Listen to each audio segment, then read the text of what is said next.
السلام عليكم ورحمة الله وبركاته. أنا وائل وصفي ودي قناة ذا جروس سيكريتس. النهاردة إحنا هنتكلم عن إزاي تقدر تعمل سيت أب للبيكسل بتاعك، خاصة يعني ميتا بيكسل. يعني إحنا هنتكلم النهاردة على ميتا بيكسل وإزاي تقدر تعمل تراكنج ليها أو تراكنج للإيفنتس اللي بتحصل عندك على الموقع. تمام. مبدئيا كده زي تعودنا او زي ما بحب اتكلم دايما، احنا هنتكلم في الاول ليه. يعني اي حاجه احنا بنعملها بنتكلم فيها بنتكلم الاول ليه. تمام. طبعا نخش نشوف طريقه التسطيب، بس الاول نعرف ليه احنا محتاجين نسطب البكسل. تسطيب البكسل بيبقى بتقدر انت من خلاله ان انت تحكم على الحمله بتاعتك بناء على ارقام فعليه. يعني تقدر تحكم وتدير الحمله بتاعتك وتحسنها بناء على ارقام، مش مجرد اجتهادات. يعني انت في العادي الداشبورد بتاعك بيبدأ يوضح لك الأرقام من جوه الإعلان، بس مجرد ما أما أنت بتشتغل إي كوميرس أو بتروح على موقع أو ترافيك سورس خارجي، أنت أول ما بتضغط عليه بتبدأ تروح للموقع، خلاص أنت انقطع اتصالك بالإعلان أو بالفيسبوك، فأنت مش هتقدر بقى عندك المترك الوحيد اللي أنت بتقدر تقيس عليها اللي هو الأد كليك أو اللينك كليك. طيب بعد كده العميل عمل ايه على الموقع او كده خلاص بقى جزء المعمي بالنسبه لك. فاحنا البيكسل بتساعدك ان انت تشوف خطوات العميل والجيرني بتاع العميل على الموقع بتاعك وتبدا تحللها. تمام. هتبدا تتابع رحله العميل على الموقع بتاعك وتعرف هو بيقع فين في الفانل بالظبط. تمام. يعني شوف ايه الفانل اصلا بتاعت الاي كوميرس. العميل الاول بيزور الموقع، بعد كده بيشوف المنتج. يعني الأول بيخش على الموقع، بعد كده بيشوف المنتج، بعد كده بيحط المنتج في السلة التو كارت. تمام. بعد كده بيروح على صفحة التشيك اوت يملى بياناته، وبعد كده بيعمل برشيز. تمام. حركة العميل على الموقع واضحة اهيت. يعني بيبدأ يتنقل من المراحل ديت. انت بتبقى عايز تعرف كل مرحلة من دول العميل. يعني في مجموعة عملاء زاروا المتجر بتاعك، طيب بعد ما زاروا المتجر بتاعي ايه اللي حصل؟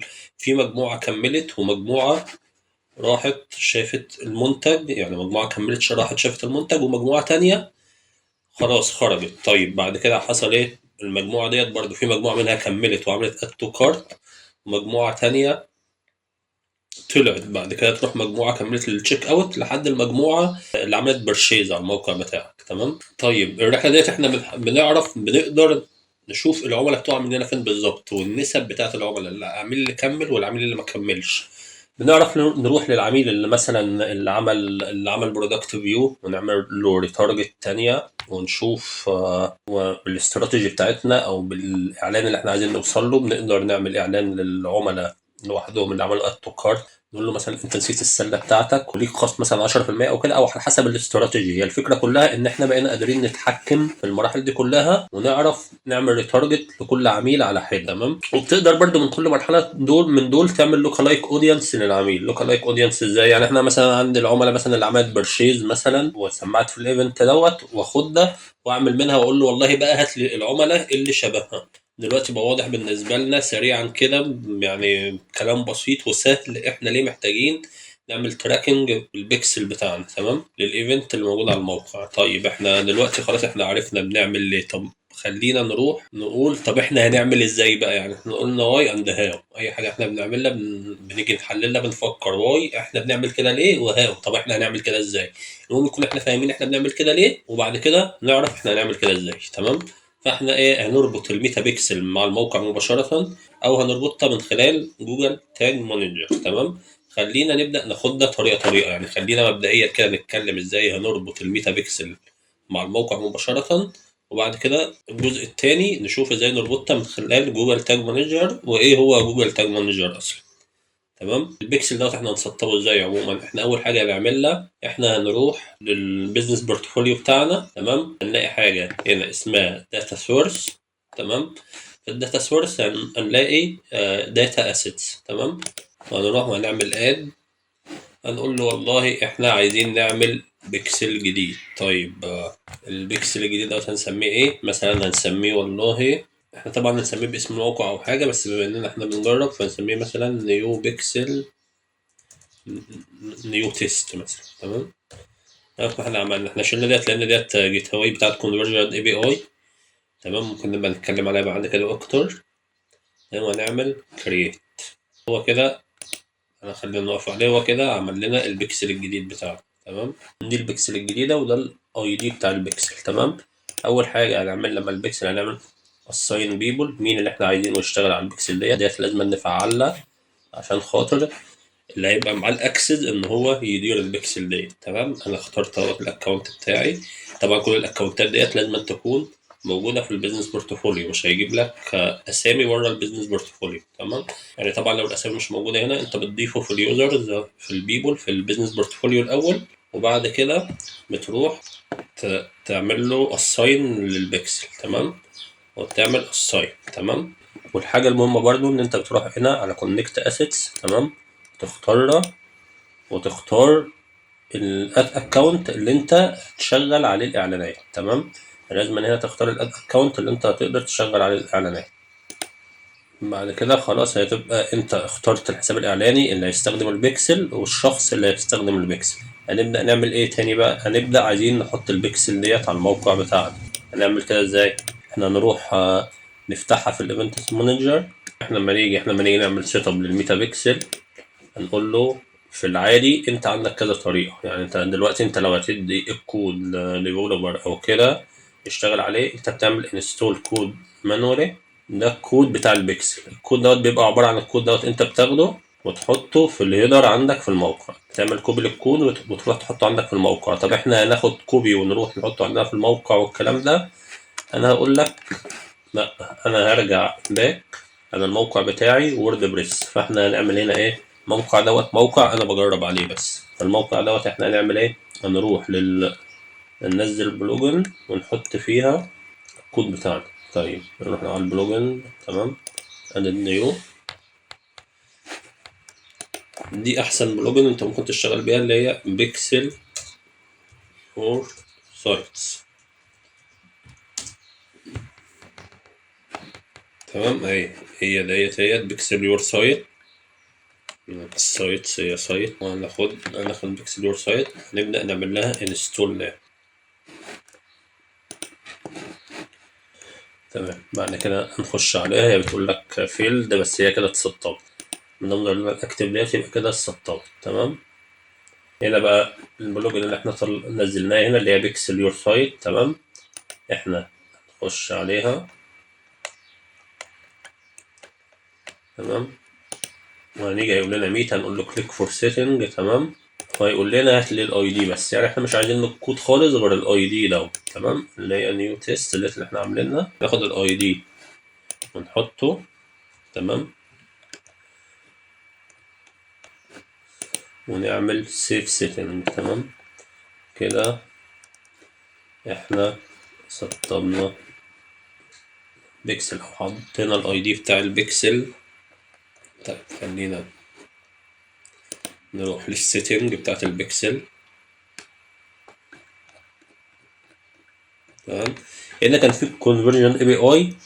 الفرق بين البيكسل والكونفرجن اي بي اي، البيكسل هو اللي بيبعت الاحداث او الايفنتس اللي بتحصل على الموقع من خلال المتصفح بتاع اليوزر. تمام. اليوزر اللي دخل على الموقع الكوكيز اللي في المتصفح هي اللي بتبعت الاحداث. تمام. وفي الكونفرجن اي بي اي ديت من السيرفر للسيرفر مباشره.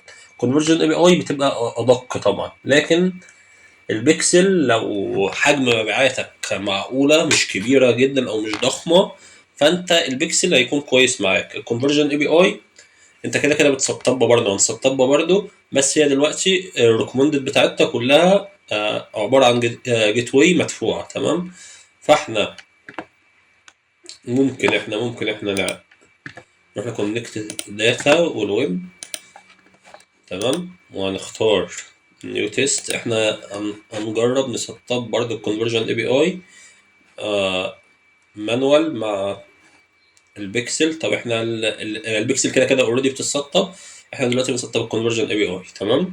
فاحنا هنتك نيكست. تمام. فهو بيقول لك الكونفرجن اي بي اي نسطب ده نقول له مانوالي. تمام. نيكست. تمام. conversion API and meta pixel. نروح لconversion API هنقول له continue. تمام. يقول لنا ايه الايفنتس اللي انت عايز يعني تعمل لها تراك على الموقع. طبعا اهم حاجه البرشيز. تمام. view content add to cart initiate check out. تمام. ده ممكن طبعا اي احداث انت عايز تتبعها او كده ممكن تتبعها، لكن ايه خلينا ايه continue. تمام. بيقول لك احنا هنعمل ماتشنج ازاي. طب احنا ايه الماتشنج ديت؟ احنا عايزين الاحداث ديت كده، الاحداث هتجيلنا من مصدرين، من السيرفر ومن المتصفح. تمام. طب احنا مش عايزينهم يعدوا حدثين، احنا عايزين كل ايفنت يعد. لو جاي ايفنت من كونفرجن اي بي اي وايفنت من البيكسل بس الاثنين نفس الايفنت، خلاص هم يعدوا ايه ايفنت واحد. تمام. يعني لو برشيز يبقى برشيز مره واحده. تمام. فاحنا هنبدا اهم حاجه عندنا الايفنت اي دي. تمام. بعد كده الحاجات دي كلها عايز تعلمها علمها، مفيش مشكله، انا ما عنديش مشكله معاها، بس انا اهم حاجه بالنسبه لي الايفنت اي دي. برضه الحاجات دي ايه عشان قوه في الماتشنج زياده يعني. تمام. لكن الايفنت اي دي ده لو ما علمتوش هيحصل هيدبلر معاك الايفنت، هيحصل دوبليكيت للايفنت. تمام. هنعملها هنكررها في كل حاجه.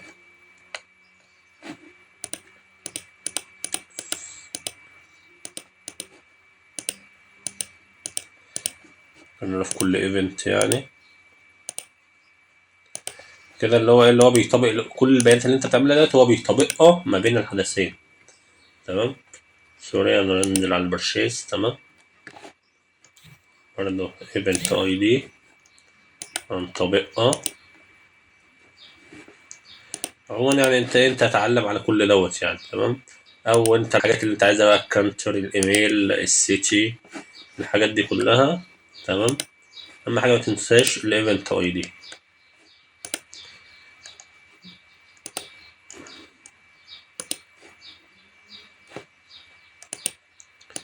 تمام. وهنعمل كونتينيو. تمام. طيب. تمام. كونتينيو. تمام. طب هي الكونفرجن اي بي اي كده استطبت؟ لا. هنعمل ايه؟ هنعمل generate access token. لما ناخد ده كوبي. تمام. وفيش. تمام. الاكسس توكن دي هنحطها فين؟ هنروح على بيكسل ماي سايت برضه. تمام. وهنحط هنا نلاقي ايه conversion اي بي اي، المكان بتاع الاكسس توكن هنا هنعملها وهنعمل سيف سيتنج. عايزين نروح نشوف على الموقع بقى هل الايفنت ديت خلاص بقت تسمع على الموقع بتاعنا ولا لا. نروح على الموقع.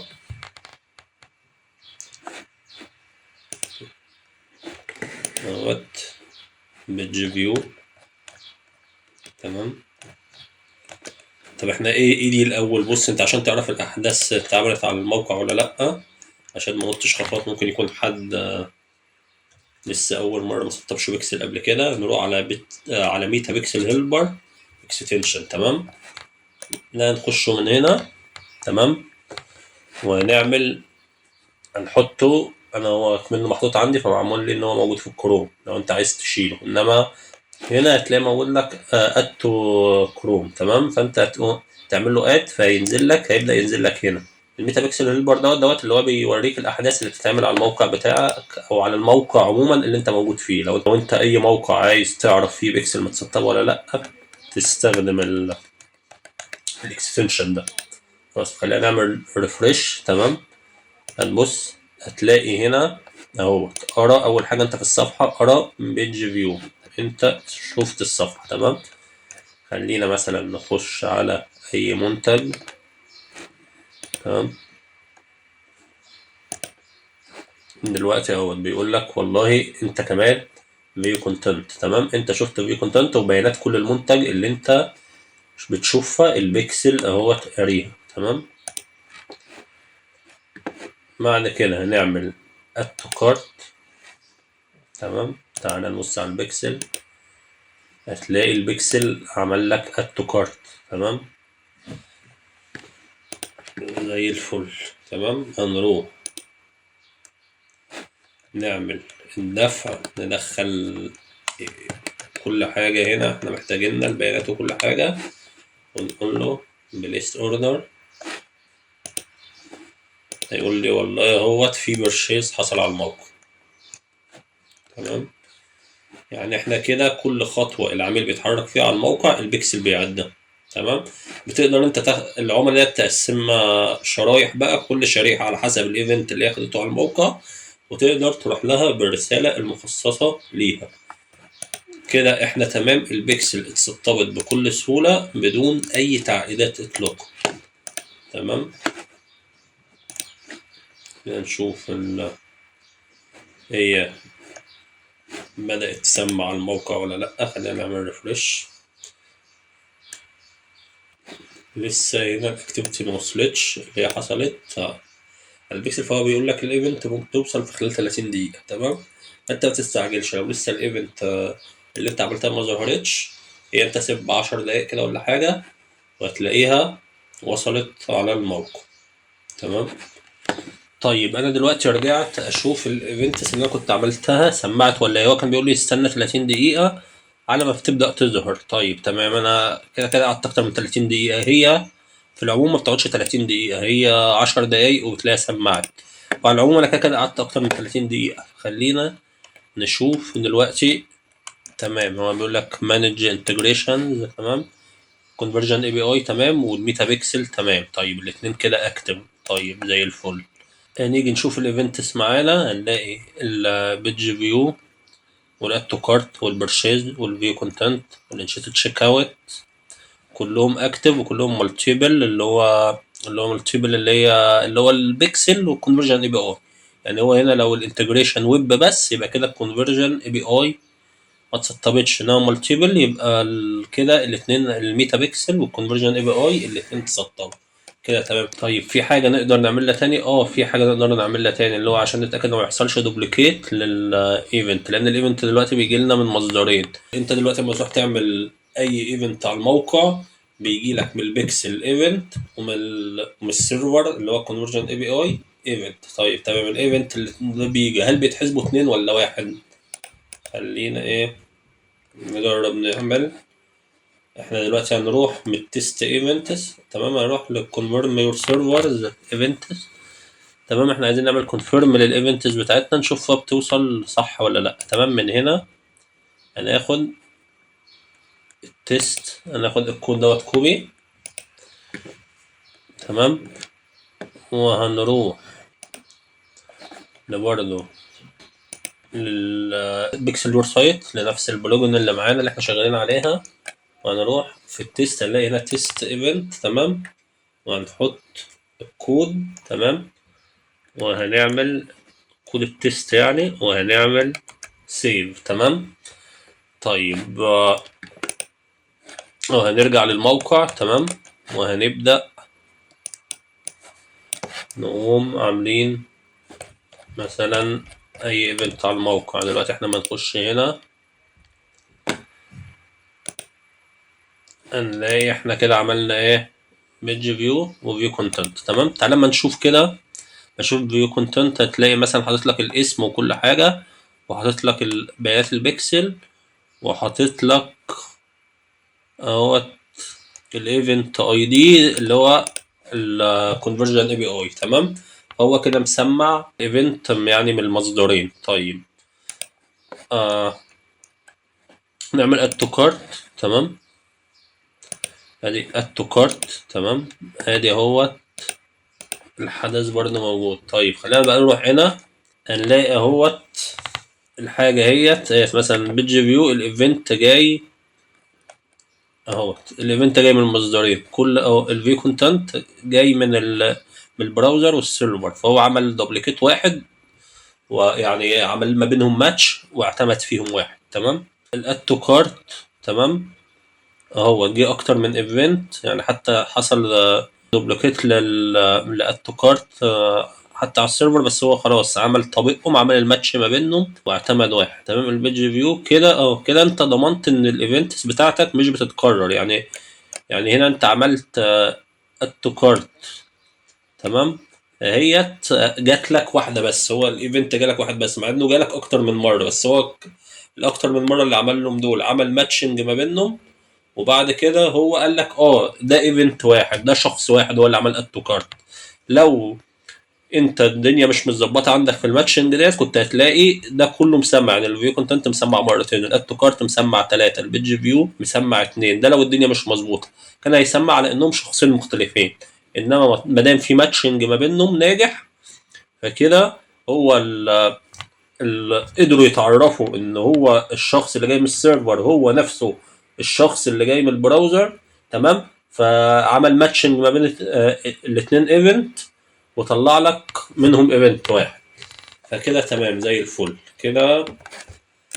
اتأكدنا ان كل حاجة شغالة. هنرجع للموقع للبلوجن اسف، وهنشيل وهنروح على السيتنج وهنشيل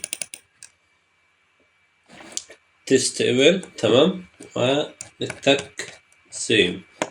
تمام. وبكده يبقى احنا ربطنا الموقع بتاعنا، واي حدث موجود على الموقع هنقدر نتابعه من خلال الايفنتس اللي بتجيلنا على الموقع، سواء من البراوزر او سواء من السيرفر. دي الطريقه الاولى اللي هي الطريقه اللي بنربط ميتا بيكسل من الموقع مباشره عن طريق بيكسل يور سايت البلوجن جاهزه.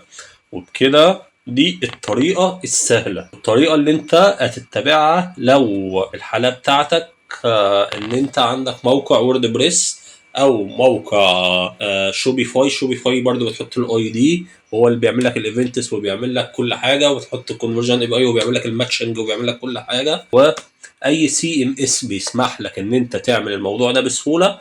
انت دايما هتروح على الحاجه الاسهل، انت مش هتصعب على نفسك، ودايما هتروح على الحاجه الاسهل. تمام. في نوع تاني من الربط بيبقى عن طريق جوجل تاج مانجر. تمام. دي الطريقه الاصعب. طب ليه احنا ممكن نروح نعمل التراكنج بالطريقه الاصعب؟ لعده اسباب، اللي هي ايه؟ اللي هي لو انت هتحط اكتر من بيكسل لاكتر من بلاتفورم، وعايز تقلل الكود عشان سرعه الموقع ما تقلش. تمام. لا مش تمام، ما فهمتش. طيب نقول بطريقه سهله. تمام. احنا دلوقتي عندنا الموقع بتاعنا وجوجل تاج مانجر. تمام. والفيسبوك بيكسل زي ما احنا قلنا بناخد الكود بتاع فيسبوك بيكسل وبنحطه في الموقع. جوجل الكونفرجن اللي احنا بنعملها على جوجل وبنحطها في الموقع. لينكد ان مثلا وبنحطه في الموقع. تيك توك وبنحطه في الموقع عشان خاطر يتحط في الصفحات ويقرا الايفنتس على حسب كل منصه. كل حد جاي من منصه بيقرا الايفنت بتاعه. طيب وانا هاخد مثلا كل الحاجات دي واحطها في الموقع، احط كميه الاكواد دي كلها في الموقع؟ وجوجل قالت لك لا، بس خلاص انا هتصرف. تتصرف هتعمل ايه يا جوجل؟ قالت انا هعمل لكم حاجه اسمها جوجل تاج مانجر. تمام. جوجل تاج مانجر دوت هو بالبلدي كده المشترك. يعني ايه المشترك؟ يعني جوجل تاج مانجر، شفت المشترك بيبقى فيه فيشه بتتحط في الكهرباء، واي حاجه تانية بتيجي تتوصل بالمشترك ده. هو كده بالظبط. جوجل تاج مانجر كود بيتحط في الموقع، انت بتحط الكود مره واحده بس. اي كود انت عايز تحطه في الموقع او اي حاجه انت عايز تحطه في الموقع بتحطه في قلب جوجل تاج مانجر. تمام. يبقى احنا كده عندنا اول سبب ان انت عايز تحط اكتر من بيكسل لاكتر من بلاتفورم وعايز تقلل الكود. تمام. لو انت محتاج ترجع للديفلوبرز، تمام، يعني لو انت مثلا الموقع معمول فروم سكراتش او الموقع معمول ان انت عايز تحط الكود تحط في الهيد والبودي بايدك، مفيش اي بلوجن او اي حاجه تساعدك ان انت تعمل الحته دي. تمام.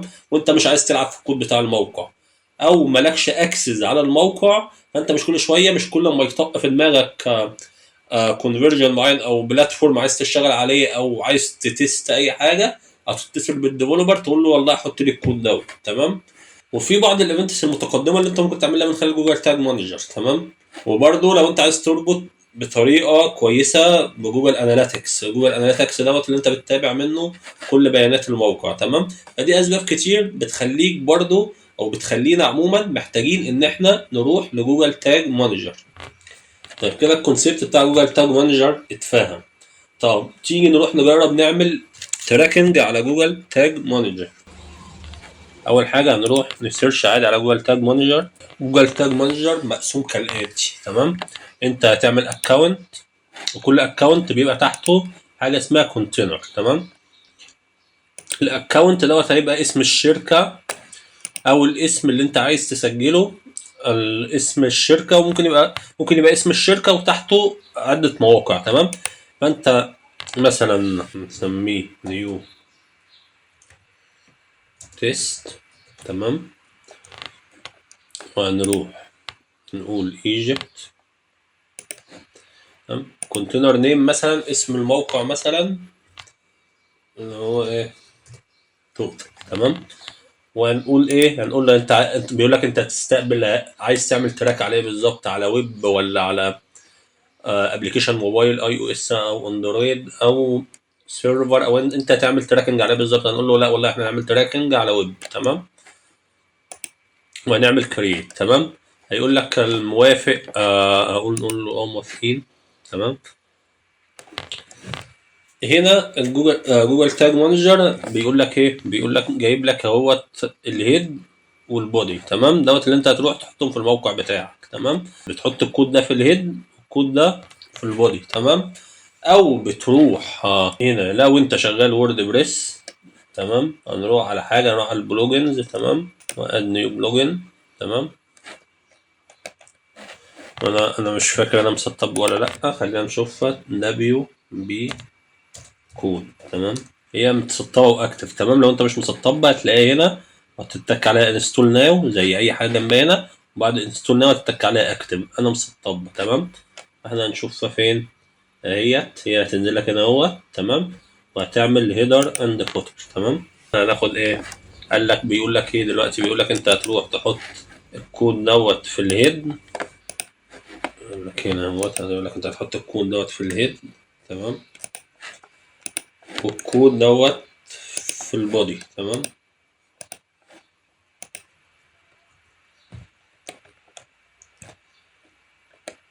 وهتتك سيف. تمام، انت كده ربطت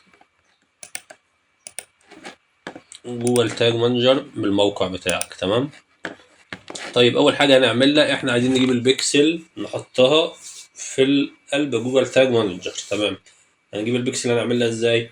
هو بص، هو ايه جوجل تاج مانجر الاول، ناخد فكره عنه سريعا كده. هو عباره عن تاجز. بص، اللي انت هتحتاجه كله في الجوجل تاج مانجر، اللي هو التاجز والتريجرز والفاريبلز والبريفيو سبميت. تمام، التاج دوت الكود اللي اتحط او الايفنت اللي اتحط. التريجرز دوت الكود دوت هيقرا امتى. تمام، هيفاير امتى. اما اليوزر يعمل ايه بالظبط، الكود ده هيبدا يفاير ويقول لك اه انا مسكت يوزر خلاص، او انا قريت يوزر. تمام، والفاريبلز ديت اللي هو دي المتغير اللي هو يعني مثلا لو اكشن معين الناس عملته، كليكات مثلا، او مثلا انت في حاجه مش ثابته انت عايز تنادي عليها باسمها دايناميك مش ستاتيك. تمام، الكلام لو غريب هيظهر دلوقتي في الشرح. تمام، اول حاجه هنروح على التاجز وهنعمل نيو. تمام، النيو هنقول له ايه، فيسبوك. تمام، بيج اللي هو فيو دوت اللي هو الحاجه الرئيسيه، اللي هو احنا لسه البيزك بتاع الفيسبوك اللي هو احنا عاملين حاطين كود، اما اليوزر يجي على الموقع عندنا الكود يشوف. تمام، فديت الحاجه البيزك لسه. فهنيجي هنا نتك تاج. تمام، هنروح هنا هنسيرش هنا على، طيب هو مش مطلع لنا الفيسبوك. طالما انت مش لاقي هنا، هتيجي هنا على التمبلت جاليري هنا، وهتتك على السهم دوت، هتقول له والله انا بدور على الفيسبوك بيكسل. تمام، هتقول له ادت ورك سبيس. تمام، هو كده بقى عندك في الورك سبيس. تمام، هنا هنروح نجيب الفيسبوك بيكسل اي دي. تمام، خلينا نروح نجيب نفس البيكسل او نكريت بيكسل جديدة بقى. طيب خلينا نروح نعمل بيكسل جديدة عشان ما يحصلش لخبطة. هنروح في حاجة كنت عايز اقولها لكم هنا برضو، ان انت ممكن تبقى تاكتف الدومين وتاد دومين وتحط الدومين بتاعك، تبدا تعمل له اكتف على هنا، بحيث ان هو برضو ايه هيساعدك اكتر بينقل البيانات او كده، ان انت تبقى مكتب الدومين دوت هيفرق معاك جدا يعني. تمام، خلينا بس عشان ما نلخبطكوش نكمل. هنعمل بيكسل تمام، وهنعمل اد بيكسل وهنعمل جريت نيو داتا سيت. تمام، وهنعمل بيكسل نيو تيست. ماشي، هو بيقول لك اسمها موجودة، نقول نيو تيست 2. تمام، ماشي. طبعا انت كل حاجة انت بتسميها باسم الموقع او باسم الحاجة اللي انت بتعملها او كده، عشان خاطر ما تتلخبطش بينهم لو انت عندك اكتر من اسيتس او حاجة. هنروح فين؟ تمام، ريفرش. نيو تيست 2. تمام، هنعمل اول حاجه نعملها لما نيجي نعملها زي ما قلنا، هنعمل اساين للبيبول اللي هتشتغل عليها. تمام،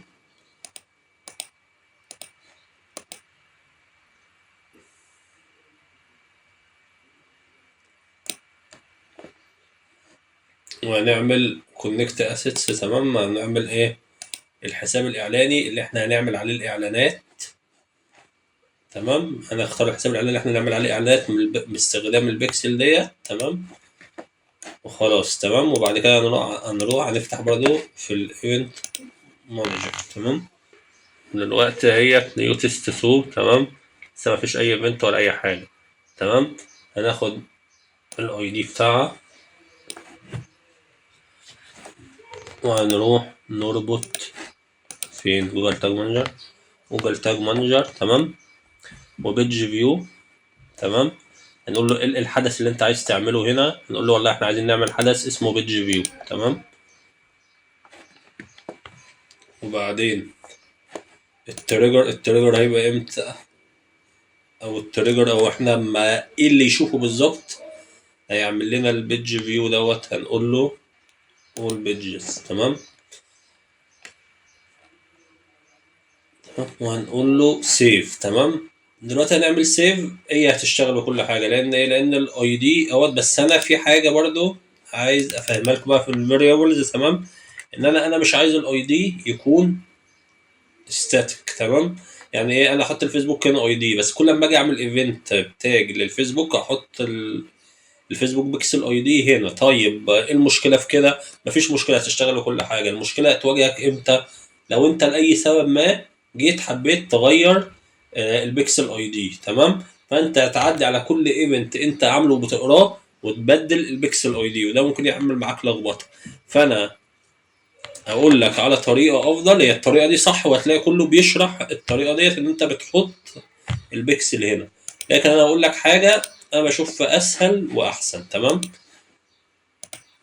احنا هنروح على الفاريبل ده. تمام، نلاقي حاجه اسمها بيلت ان فاريبل ده. تمام، ويوزر ديفايند فاريبل ده. تمام، البيلت ان ديت اللي هي الحاجات اللي هي اللي انت بس بتعملها كونفيجر، اللي هي مثلا بتكون كليكس او كده، او الاكشن التحديدي اللي بياخده اليوزر على الموقع، يسمع في التريجرز ويسمع في التاج. طيب، وفي اليوزر ديفايند فاريبلز ديت حاجات انت اللي بتعملها. فاحنا هنعمل هنا، مش هعمل لك الفيسبوك اي دي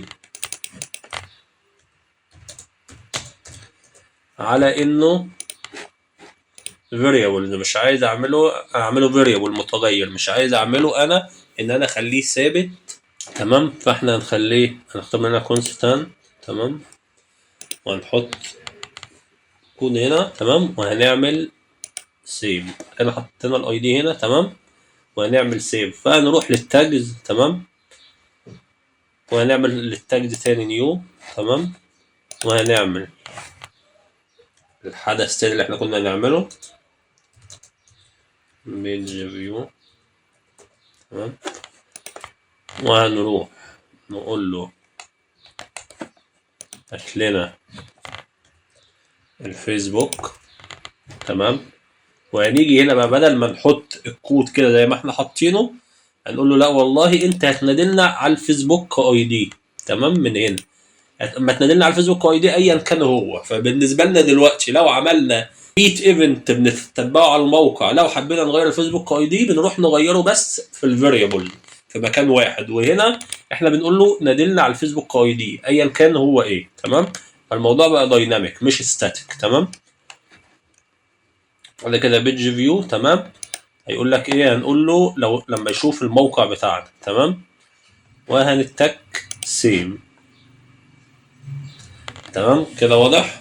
كده احنا عملنا، عشان انا قلت الحته دي بسرعه، عملنا التاج الفيسبوك، تمام، حطينا الاي دي بتاع الفيسبوك، وقلنا التريجر دوت هيفاير امتى او هيشوفنا امتى. احنا هنقول له اما نخش اي صفحه من صفحات الموقع، اما نخش اي صفحه من صفحات الموقع الايفنت هيقول لنا ان احنا عملنا بيج فيو. تمام كده احنا عملناها. هنعمل ايه بقى؟ نروح على بريفيو، تمام، ونتاكد بس انه التاج ده بيفاير. تمام، هنجيب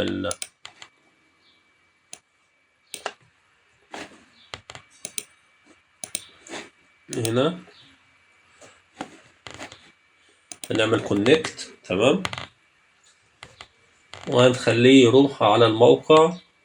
تمام، دلوقتي هو بيقول لك اشتغل يا تيات، وهتلاقي التاج فاير، تاج فاير ده. تمام، لو كان في عطله او حاجه، او انا عامل حاجه غلط، او انت وانت بتعمل عمل حاجه غلط، هتلاقي التاجز نوت فاير ده هيقول لك والله التاج، لا التاج مش فاير. انما دام التاجز فاير يبقى انت كده كل حاجه مظبوطه. تمام، فخلاص شكرا. شكرا، هقوم رايح اعمل سبميت واسمي الفيرجن فيسبوك. سمي الفيرجن عشان خاطر لو انت عملت حاجه غلط في الفيرجن او حاجه عايز ترجع للفيرجن اللي قبله، تبقى انت عامل كل حاجه. يعني انت ممكن انت تسمي كل الفيرجن وتحط الديسكريبشن كل فيرجن انت عملت فيه ايه بالظبط. تمام، عشان خاطر انت هتلاقي هنا هو فيرجنز، تمام، انت ممكن تخش عليها وتشوف كل فيرجن انت عملته على جوجل تاج مانجر نشرته، وتقدر ترجع لاي فيرجن في اي وقت. تمام، وهنقول ببلش. تمام كده احنا عملنا اول حدث موقع اللي هو حدث البيج فيو. تمام،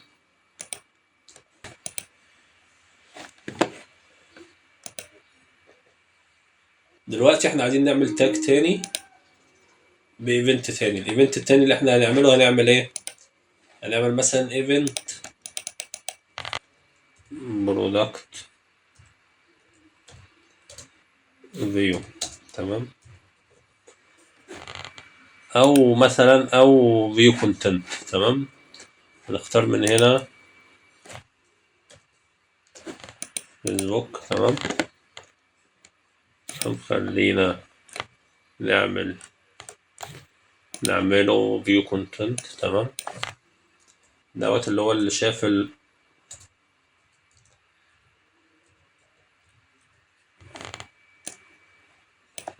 ثواني بس نظبط الاسم كده.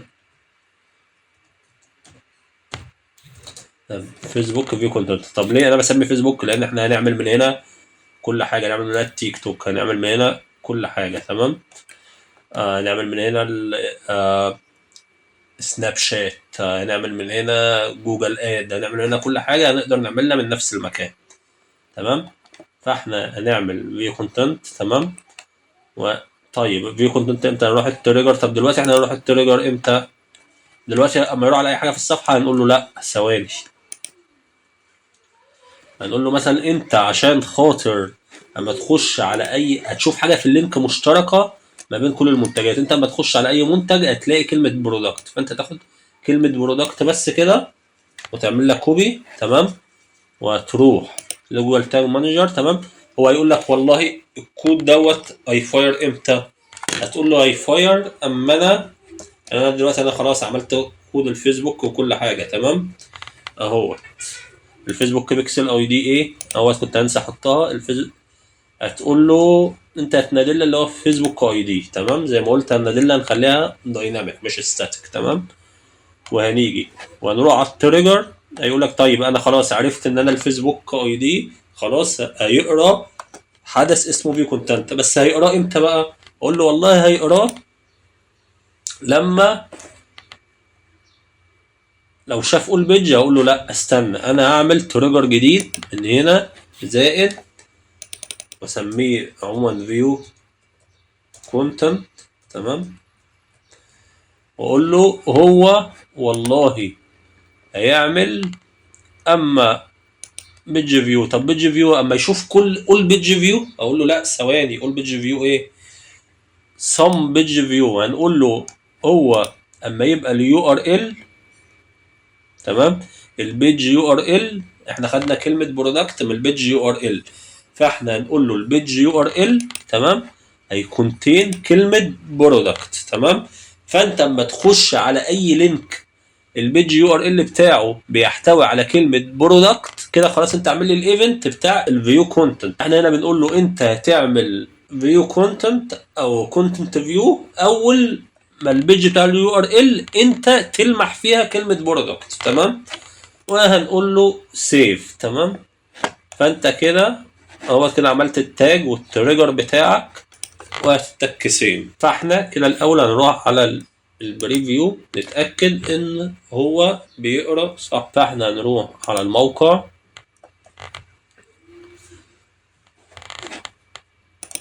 بص ركز معايا في الحته دي قوي بقى، تمام.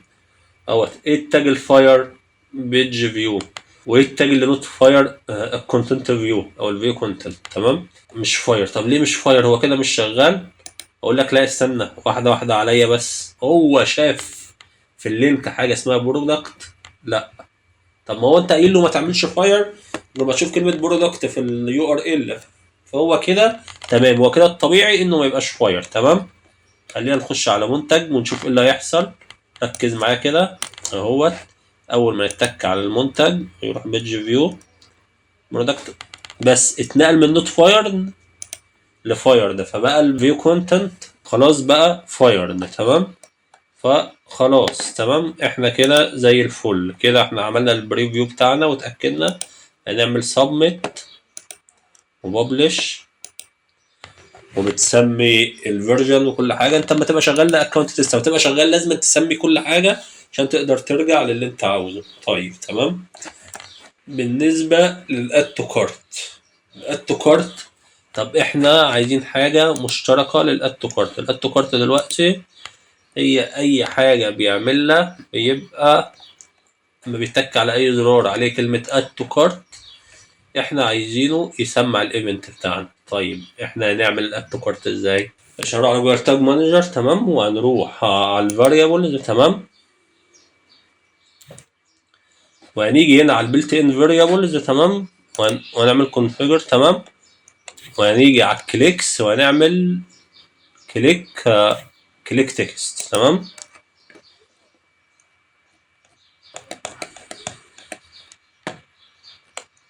تمام، هنلاقيها عموما نزلت لنا هنا، تمام، عشان نقدر نستدعيها في قلب التريجرز، تمام. ممكن نروح نعمل التريجرز الاول برضه بحيث انه يبقى جاهز لما نيجي نستدعيه في التاجز نلاقيه جاهز على طول، تمام.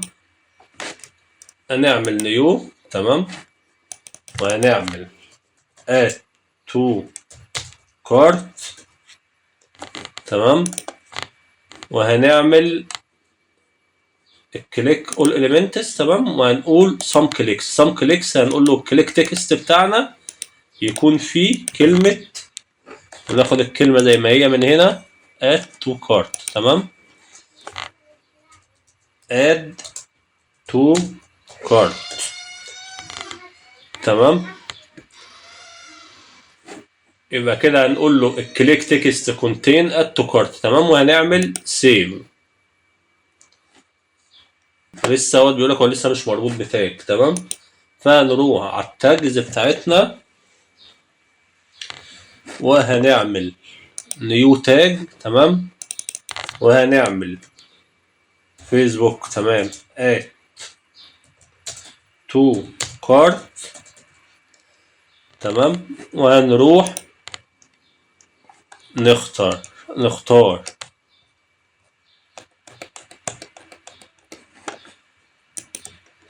فيسبوك،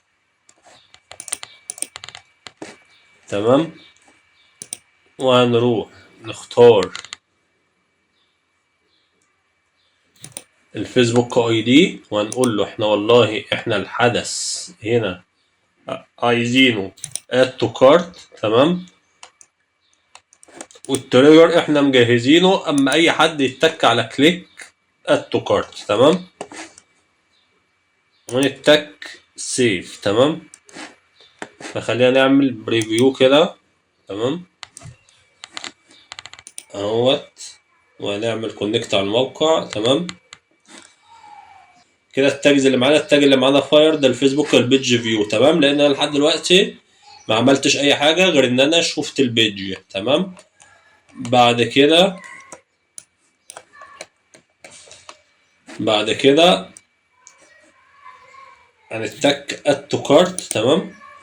اهو اللي فاير معانا الاد تو كارت، فاير معانا التاج ارى اد تو كارت، تمام. وبعد كده لو دخلنا على المنتج هنلاقي الفيو كونتنت ارى معانا. فبالنسبه لنا دلوقتي كده التلاته تاجز اشتغلوا معانا، تمام. فكده احنا زي الفل في السليم، تمام. هنيجي على جوجل تاج مانجر، تمام، البريفيو كده زي الفل، هنعمل سبميت، تمام، وهنسمي الفيرجن بتاعنا ونعمل ببلش. كده احنا زي الفل، عملنا كده الاحداث. هيجي فاضل بقى يعني خلينا نشوف الحدث المهم. وبرده على نفس الطريقه اللي تشيك اوت، هتلاقي الصفحه اما تيجي تعمل على الصفحه بتاعت اللي تشيك اوت، تمام. لو رحنا لسله التسوق والفيو كارت، ورحنا للكارت وقلنا نروح للتشيك اوت، هتلاقي الصفحه بقى فيها تشيك اوت. فانت ممكن تاخد برضو زي ما عملت الاد تو كارت او زي ما عملت كونتنت فيو، هتعمل التشيك اوت، هتقول له اي لينك في كلمه تشيك اوت خلاص اعملوا لي اقراه لي ايفنت تشيك اوت، تمام. هو مش هيقرا غير لما حد يوصل للصفحه اللي فيها اللينك اللي يكون وصل لصفحه التشيك اوت، تمام. واي لينك لاي صفحه او اي حاجه اي ايفنت انت عايز تعمله هتمشي على نفس الحاجات دي، مش هتلاقي في اي حاجه غريبه. فاضل الهاي بايورتي زي ما بيقولوا، والاهم والاصعب اللي هو البرشيز. الاصعب ليه؟ اصعب لان انا هخلي لك التاج يقرا القيمه نفسها، تمام.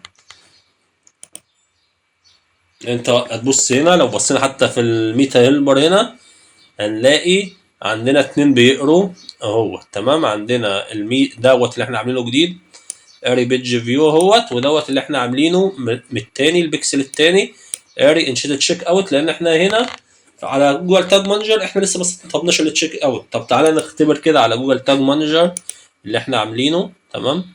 البنت التاني كده اهوت الاتنين بكسل الاتنين قارين بيج فيو، تمام. هنخش على البتاع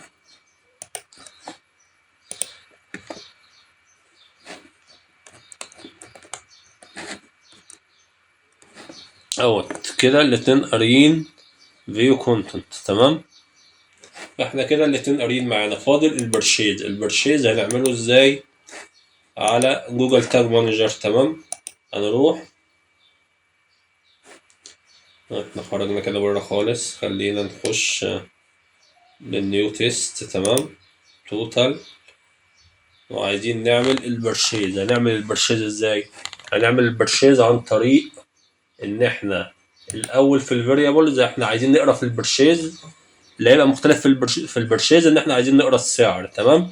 طيب احنا هنقرا السعر ازاي؟ عن طريق حاجة اسمها داتا، عن طريق اكستنشن اسمه جي تي ام فاريبل بيلدر، تمام. جي تي ام فاريبل بيلدر دوت بيعمل لك فاريبل بالدايناميك بالسعر اللي موجود. يعني انت مش هينفع تحط، لان انت عندك منتجات كتير جدا، فانت مش هتقدر تحط سعر. يعني انت مش هتقدر تيجي على كل حاجه تحط سعر واحد، لان كل حاجه سعرها مختلف عن التاني. فانت هتعمل كده ازاي؟ هتعمل كده عن طريق حاجه اسمها، يعني انت عايز دلوقتي اما يقرا السعر، فانت هتعمل كده عن طريق حاجه اسمها جي تي ام او جوجل تاج مانجر فاريبل بيلدر اللي بيبني لك الحته الدايناميك اللي هو انت بتقول له والله اقرا السعر. فاحنا دلوقتي احنا هنيجي نعمل الايفنت عادي، تمام. هنروح الاول خلينا نعمل الحته بتاعه السعر عشان خاطر يبقى نجهز، بحيث ان لما نيجي نعمل التاج والتريجر يبقى كل حاجه جاهزه معانا. انت هتجيب دي منين؟ هتجيبها من الاكستنشن عادي، هتكتب هنا جي تي ام فاريبل بيلدر وهتخش عليه وهتعمل له ادت كروم. اول ما تسطبه هيبدا يظهر معاك هنا. ده انت بتعمل فيه ايه بقى؟ ركز قوي في الحته ديت بقى. الحته ديت ان انت بتخش لما تيجي تعمل مثلا تشتري حاجه، تمام. جينا مثلا احنا اشترينا ده وعملنا اد تو كارت، ورحنا شفنا الكارت، مسحنا اهو، خلينا اي حاجه موجوده في الكارت، خلينا ده مثلا، تمام. هنعمل تشيك اوت وهنشتري وهنعمل بليس اوردر. فاحنا بالنسبه لنا هنا كده السعر اهوت، ده السعر. فالسعر كل مره في كل فاتوره هنلاقي السعر بتاعها موجود هنا في التوتال، تمام. طب احنا عايزين نجيب التوتال، هنعمل ايه؟ كل اللي احنا هنعمله هنتك كليك يمين ونسبكت، وهنقف هنا على السعر، هنقف هنا على السعر ونيجي على الكونسول هنا، وهنقف هنا على السعر وهنتك على الاكستنشن. الاكستنشن هتجيب لي الكودين دول، الكود دوت هناخده زي ما هو كوبي كده وهنحطه هنا، هندخله برضو زي ما احنا هنا في مكاننا وهندخله. خلي بالك في واحد تيست وواحد هتاخده في الموقع، فاحنا دلوقتي خدنا التيست وحطيناه هنا. لو تكنا انتر هنلاقيه جاب لنا الرقم 857، الرقم اللي هو اوريدي موجود في الفاتوره. فاحنا كده بالنسبه لنا الكود ده صح. فخلينا ناخد الكود المره دي، هناخد الكود اللي هنحطه على جوجل تاج مانجر وهناخده كوبي وهنروح على الفاريبلز ونيو، وهنختار هنقول له دوت مثلا الفاليو، وهنروح هنسميه وهنيجي هنا هنقول له كاستم جافا سكريبت، تمام. وهناخد كود الجافا سكريبت هنا ونقوم رامينه هنا ونتك سيف. كده احنا بقى عندنا في الفاريبلز الكود بتاع كود الجافا سكريبت بتاع الفاليو، تمام، على الموقع. فاحنا كده بالنسبه لنا ممكن بنفس الطريقه ناخد كل حاجه احنا عايزين نعملها دايناميك. يعني انا مش هاخد العمله، ان العمله انا هخليها ستاتيك، انا ما ببيعش باكتر من العمله، انا ببيع بجنيه بس، فالعمله هنخليها ستاتيك. بالنسبه للاسم، ممكن الاسم والله ناخده نخليه دايناميك، لان الاسم بيتغير في كل فاتوره، اسم المنتج. فاحنا بالنسبه لنا اي حاجه دايناميك نعملها فاريبلز، تمام. اي حاجه ستاتيك مش مشكله، انا ادخلها بطريقه ستاتيك، تمام. وابدا اروح لجوجل تاج مانجر، تمام، واروح للتريجر واعمل نيو تريجر، تمام. خلينا ماشيين بالترتيب. يعني احنا في الاول احنا كنا بنعملها من التاجز، وبعد كده واحنا جوه التاجز نعمل نيو تريجر، وممكن نعمل نيو فاريبلز واحنا جوه التاجز. بس احنا المره دي احنا ماشيين من تحت فاريبلز وبعد كده تريجرز وبعد كده تاجز. وفي كلا الاحوال انت ما بتيجي تسمعهم في التاجز بتلاقيهم جاهزين، مش بتعمل لهم تاني. فاحنا هنقول له برشيز. طب البرشيز دوت احنا عايزين منه ايه؟ التريجر دوت. التريجر يعني التريجر هيفاير لما يبقى البرشيز امتى؟ هنقول له اما يشوف حاجه معينه. لما يشوف ايه بقى؟ هنعمل سم بيج كليك وهنعمل بيج يو ار ال بيكون بيحتوي على ايه بقى؟ تعالى نشوف. احنا لما بنعمل الاوردر بيبقى في حاجه اسمها في كل الاوردرات اوردر ريسيفد. ممكن انت بقى على الموقع بتاعك تكون الكلمه دي ثانك يو او اوردر ريسيفد او ايا كان الجزء اللي موجود في اليو ار ال اللي بيقول لك ان انت عملت خلاص الاوردر، وتروح تحطه في جوجل تاج مانجر، تمام، في التريجرز اهوت. اما البيج يو ار ال بيكونتين اوردر ريسيفد وبعد كده بتعمل سيف. كده احنا عملنا التريجر.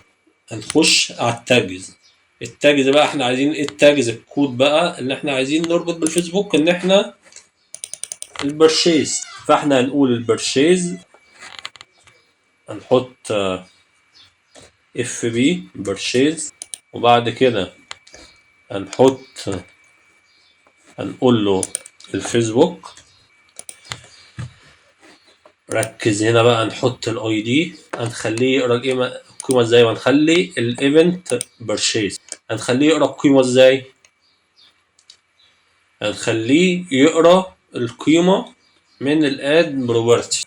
اد بروبرتي هنعملها، نقول له مثلا نقول له والله الفاليو، هنقول له الفاليو وهنستدعي الفاليو ديت اللي هي ايه؟ اللي هي الفاليو. هنا احنا بنستدعيها متغير. لو كتبنا حاجه بايدينا هتبقى استاتيك، يعني احنا لو كتبنا 200 هتبقى الفاليو بتاع كل منتج 200، لكن احنا بنستدعيها دايناميك، فاحنا بنخليها الفاليو بالنسبه، هنقول مثلا العمله فانسي، تمام، هنخليها مثلا دي مش استاتيك، فانا رايح فين؟ لا انت يا عم مش هي العمله كده كده جنيه ما بتتغيرش. ممكن احنا نخليها اي جي باون. طيب خلاص احنا عملنا الكود كده، عملنا الكود اهوت وهيقرا والفاليو وكل حاجه. التريجر امتى بقى؟ هنقول له والله التريجر، احنا قلنا التريجر احنا كنا عاملينه اما يشوف الصفحه اللي فيها البرشيز اللي فيها الجمله بتاعت اوردر ريسيفد، اول ما يشوفها يبقى هو كده عمل برشيز، وهنتك سيف. تعالى نعمل ريفيو. تمام،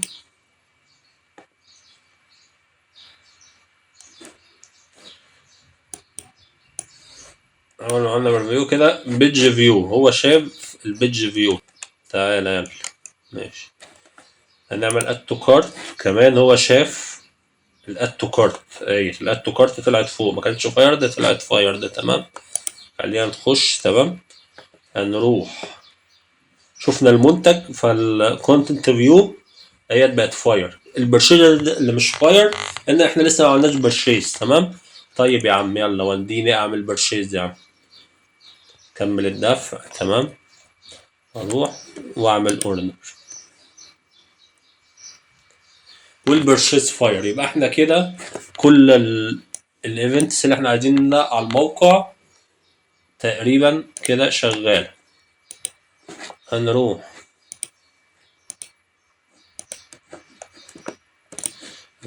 نعمل سبميت. تمام، وبرضه هنسمي كل حاجة ونعمل كونتينيو.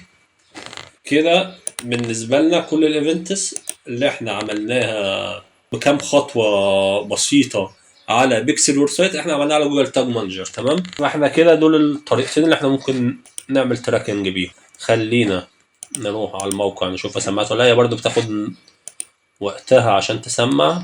خلينا نشوف. ماشي، اهيت ادي البكسل الاولى وادي البكسل الثانيه سمعت. اه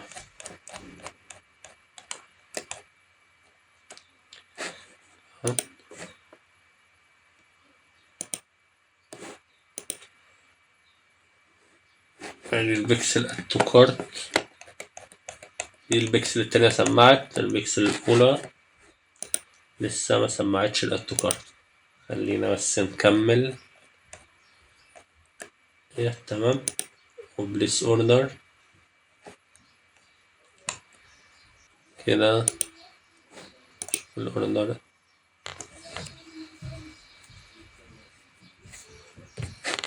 كده البكسل التانية لسه ما سمعتش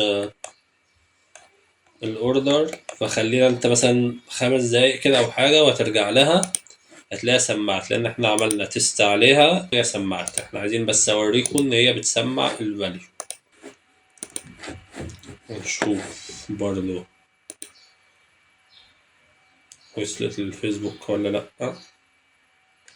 طيب تمام، هي وصلت للفيسبوك الاد تو كارت والفيو كونتنت والبيج فيو. تمام، الايفنتس اللي احنا عاملينها من شويه، هيبقى فاضل لنا الايفنت بتاع البرشيد بس نتاكد انه شغال، ويبقى كده البكسل التانية شغال. هنا الانتجريشن من البراوزر بس لاننا ما عملناش كونفرجن اي بي اي. كونفرجن اي بي اي يفضل تعملها مباشره من الفيسبوك مباشره. الفيسبوك عن طريق البلوجن او حاجه هي هيبقى اسهل، غير كده انت هتبقى محتاج ان انت تتواصل مع ديفلوبر او فيسبوك عامله جيت واي دلوقتي تقدر تعملها من عليها. الموضوع بيبقى بسيط لكن بتكون باشتراك شهري. طيب ادي البرشيس ظهرت في البيكسل التانية هي، او الفاليو دايناميك، واخد الفاليو دايناميك، والاي جي باوند اللي احنا حاطينها بايدينا اللي هي الاستاتيك موجوده، ودي دايناميك بتاخد على حسب سعر المنتج. تمام، يبقى كده احنا النهارده شرحنا السيت اب بتاع البيكسل بتاعت ميتا، تمام، وشرحنا ازاي تعمل تراكنج او ليه انت محتاج تعمل تراكنج، والايفنتس اللي انت محتاج ان انت تسطبها وتقراها لو انت شغال في الاي كوميرس او كده. وعملنا بطريقتين، بالطريقه المباشره والسهله والبسيطه واللي انت كده كده لازم تعمل دي وما تضيعش وقت لو انت ما عندكش الاسباب برضو اللي احنا ذكرناها عشان خاطر تشتغل بجوجل تاج مانجر، تمام. لو انت عندك الاسباب دي خلاص، او لهدف ما انت عايز تشتغل بجوجل تاج مانجر، خلاص تمام زي الفل مفيش مشكله. احنا برضو شرحنا الطريقه، وبكده نكون وصلنا لنهايه الفيديو. اتمنى اكون فدت حضراتكم، والسلام عليكم ورحمه الله وبركاته.